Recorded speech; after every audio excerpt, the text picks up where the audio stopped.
Ah mais attends frérot, pourquoi l'islam c'est la religion de vérité?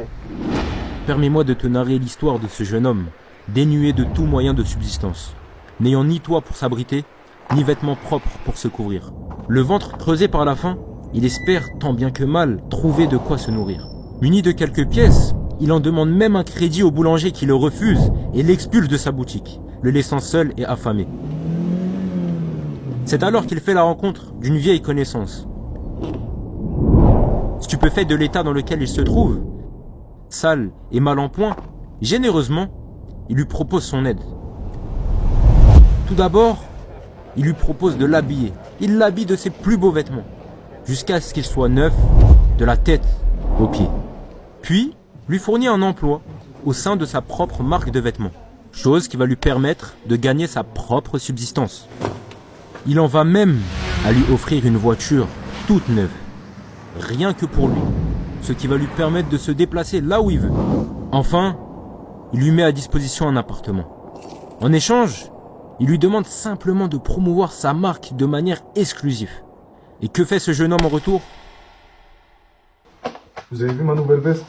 Ça là, c'est Fox. Tout se passe là-bas. Au VSS, laissez tomber les gars, c'est éteint. Il délaisse la marque de celui qui lui a tout donné pour promouvoir celle d'un autre qui, lui, ne lui a rien donné. Est-ce que l'un d'entre vous aimerait avoir un employé de la sorte? Eh bien, c'est à peu près l'exemple que le prophète Yahya alayhi salam, Jean le Baptiste, a donné aux enfants d'Israël. Quand il leur a dit, que pensez-vous d'un maître qui va acheter un esclave et va lui donner tout ce dont il a besoin? Un toit, des vêtements, un salaire, ça.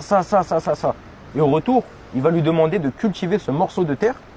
Et en échange, cette personne-là, après avoir reçu tous les bienfaits de la part de son maître, va cultiver le morceau de terre de quelqu'un d'autre. Et Yahya alayhi salam conclut en disant, l'un d'entre vous aimerait-il avoir un serviteur de la sorte? Eh bien, c'est la même chose avec notre Seigneur.